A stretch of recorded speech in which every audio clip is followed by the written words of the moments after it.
Então, meu irmão, vamos ouvir a verdade. É amarga, mas o final é doce. A mentira é doce, mas o final é amargo. Porém, a verdade de Deus é amarga, mas no final é doce, para você que aceita o amargo, para depois ter o doce. Amém? Então, estou aqui mostrando a você que nós temos que estar com a nossa mente guardada, protegida, blindada com a verdade de Deus, com a palavra de Deus. Foi o que Davi disse: guardei a tua palavra. Aqui, ó, no meu coração. Davi, quando fala no meu coração, Davi não está se referindo ao bolo de carne que bombeia o sangue, que está aqui no lado esquerdo do peito. Davi, quando diz: guardei a tua palavra no meu coração, coração fala do entendimento. É aqui que a palavra de Deus tem que estar. Não é aqui não, viu? Aprenda aí, crente. A palavra de Deus tem que estar aqui, ó. Não é aqui não, viu, crente? Isso aqui, vocês estão usando isso, muitos usam isso como um objeto que forma a roupagem religiosa. É só um instrumento da religiosidade. A Bíblia, o paletó, né? A gravata, que eu estou sem gravata aqui. Não, eu sou crente, sou crente. É só a formalidade religiosa. Deus, ele quer transformação no entendimento. Ele quer nova criatura em Cristo Jesus transformada aqui, ó. Não é aqui não, ó. Porque se fosse aqui, os deputados, os barões, os granfinos, os empresários, ia tudo pro céu. Porque se veste mais bonito do que a gente. Não é roupa que conduz o caráter do homem. O caráter de uma pessoa não está na roupa. Aí alguém diz assim, ó, mas olha a mulher tá de mini saia, a mulher tá de short cotton, olha, o cara tá sem camisa. Muitas vezes, escuta aqui, vem cá, religioso hipócrita, tu que julga dessa forma. Muitas vezes, aquela mulher que está de mini saia, aquela mulher que está se prostituindo, tem mais caráter do que muitos pastores em púlpito de igreja, do que muitos crentes que se vestem bonitão para impressionar o povo.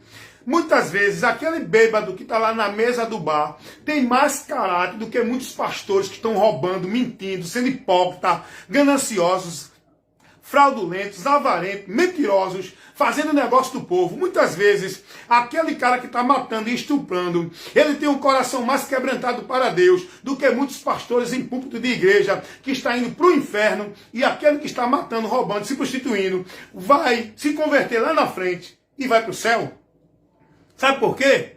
Porque aquele que está dentro da igreja está com sua mente cauterizada, com seu coração endurecido para Deus, não ouve mais o Espírito Santo, porque ele pensa que já é o santão, ele pensa que já está no céu, ele pensa que é melhor do que todo mundo, ele julga. Mas aquele que está lá no bar matando, bebendo, se prostituindo, está com o coração mais quebrantado para Deus do que muitos que estão dentro da igreja. Sabe por quê? Porque ele sabe que está dentro de uma vida miserável, ele sabe que precisa do perdão de Deus, ele sabe que não tem nenhum merecimento de Deus, e dentro dessa situação ele pode ter o quebrantamento, porque ele ouve a palavra de Deus muito mais do que muitos pastores e crentes de igreja que não dão ouvido à palavra. Dizem que estão pregando, mas não estão pregando é nada. Estão sendo contrário à palavra. Estão tirando do povo a palavra. Muitas vezes aqueles que estão lá no bar, se prostituindo, têm o coração mais aberto para a palavra do que muitos que estão lá no púlpito com o coração duro. E isso é bíblico, viu, irmão?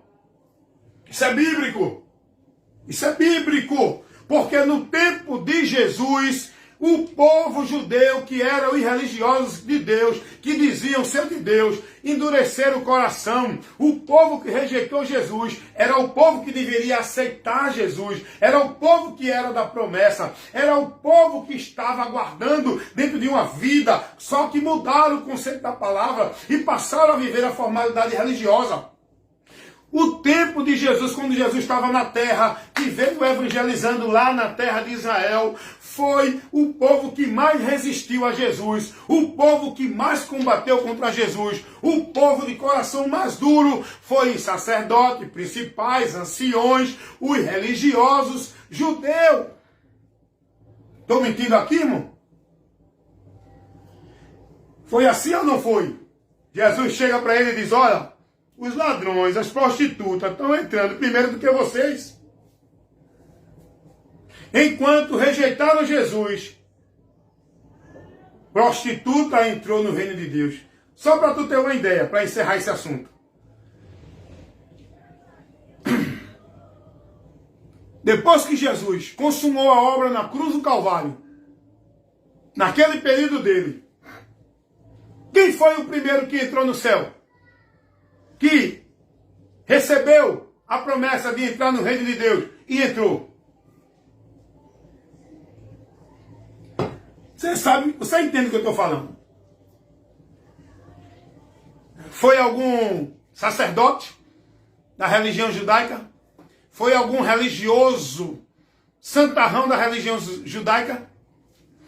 Quem foi o primeiro que ouviu de Jesus dizer: hoje mesmo estarás comigo no paraíso?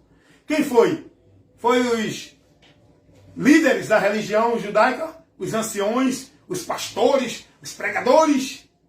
Dentro dos templos das igrejas? Foi um ladrão, malfeitor, rapaz, que se arrependeu, que se converteu, que reconheceu a sua miséria, que reconheceu a consequência da sua condenação. Mas antes dele morrer, ele clamou, ele reconheceu Jesus, clamou a Jesus, dizendo: Senhor, lembra-te de mim quando entrares no teu reino. Ele reconheceu Jesus como Senhor, ele reconheceu a sua miséria, ele reconheceu que a sua alma iria para o inferno, e ele clamou, buscou em Jesus o socorro da sua alma. Por isso que ele alcançou o perdão de Deus. Enquanto os religiosos, os líderes, os anciões, os homens que se diziam de Deus, julgavam Jesus, criticavam Jesus, reprovavam Jesus, perseguiam Jesus, endureceram o coração. Esses não creram em Jesus. É Bíblia ou não é? Aqui eu não falo água com açúcar não, meu irmão. Tudo que eu falo aqui é principiado na palavra. Então cuidado você, religioso. Se converta a Jesus Cristo. Deixe de exercer o cargo de juiz, porque você é réu. Não fique julgando ninguém pela sua santidade. Não bote o critério do juízo de Deus como você entende, pela tua igreja, pela tua religião, pela tua vida religiosa, porque Deus não vai julgar principiado na religião de ninguém. Não, o juízo vai ser dessa forma. Você foi de qual igreja? Não. Você foi da católica, vai para o inferno. Você foi de qual igreja? Não. Você foi da Assembleia de Deus, vem para o céu. Você foi de qual igreja? Não. Você se vestiu assim, você vai para o inferno. Você se vestiu de paletó e gravata, você vem para o céu. O juízo de Deus não será assim. Sim. Evangelho segundo escreveu o apóstolo João, capítulo 12. Eu vou até ler aqui como está escrito. Olha o princípio de Deus, qual será. Evangelho de Jesus Cristo, segundo escreveu o apóstolo João, no capítulo 12, o versículo 48. Jesus vai dizer assim, versículo 47. E se alguém ouvir as minhas palavras e não crer, eu não o julgo, porque eu vim não para julgar o mundo, eu vim para salvar. Quem me rejeitar e não receber as minhas palavras, já tem quem o julgue. A palavra que eu tenho pregado, essa o há de julgar no último dia. Olhe qual é o princípio do juízo de Deus. É a palavra de Deus, não é vida religiosa, não é igreja A, B ou C, se você era dessa igreja ou daquela. O homem vai ser levado a juízo pelo princípio da palavra. Quem creu será salvo, quem não creu será condenado. Não é quem não vestiu assim, não é quem não foi dessa religião. Olha o que diz aqui, segunda carta de Paulo aos Tessalonicenses, capítulo 2, olha o que diz o versículo 10. Vou ler para você, segunda carta do apóstolo Paulo aos Tessalonicenses, capítulo 2, versículo 10 ao 12. E com todo o engano da injustiça, para os que perecem, porque não receberam o amor da verdade para se salvarem. Por que vão perecer? Porque não receberam o amor da verdade para se salvarem. Olha o que diz o versículo 11. E por isso Deus enviará a operação do erro para que creiam na mentira, porque não creram na verdade, então vão para a mentira. Olha o que diz o versículo 12. Para que sejam julgados todos os que não creram na verdade, antes tiveram prazer na iniquidade. Então, aqui está o princípio do juízo de Deus. é pela palavra. A palavra veio para trazer ao homem conhecimento da salvação. Se o homem não crê no que a palavra de Deus trouxe como informação, ele define a sua condição, continua condenado indo para juízo. Não é porque ele não foi da religião A, não é porque ele não guardou o sábado, não é porque ele não foi batizado, não é porque ele não deu dízimo, não é porque ele não foi dessa nem daquela igreja, mas é porque ele não creu na verdade para se salvar. Jesus disse: quem crê será salvo, quem não crê será condenado. O princípio do juízo de Deus é a palavra. A palavra veio ao mundo como luz para salvar o homem do engano da mentira que estava levando para a condenação. Mas os homens amaram mais a mentira do que a verdade, as trevas do que a luz. Não quiseram vir para a luz porque suas obras eram mais. Criaram seus meios, criaram seus instrumentos, criaram seus caminhos para Deus, mas não se submeteram à verdade. Esse é o motivo da condenação. Não é causa de igreja A, igreja B, porque não guardou sábado, porque não deu dízimo. Salvação é por Cristo. Ele é a palavra, Ele é a luz, Ele é a verdade, Ele é a porta, Ele é a vida, Ele é o caminho. Sem Ele não há salvação. Hebreus 5:9, Jesus Cristo, sendo consumado, veio ser a causa da eterna salvação. A causa da salvação não é a igreja, a causa da salvação não é guardar sábado, a causa da salvação não é ser predestinado, a causa da salvação não é viver uma vida de boas obras de caridade. A causa da salvação é Jesus Cristo. Atos 4:12. Em nenhum outro há salvação, também debaixo do céu, nenhum outro nome há dado aos homens, pelo qual devamos ser salvos. Ensina isso à tua família. Ensina isso a teus filhos.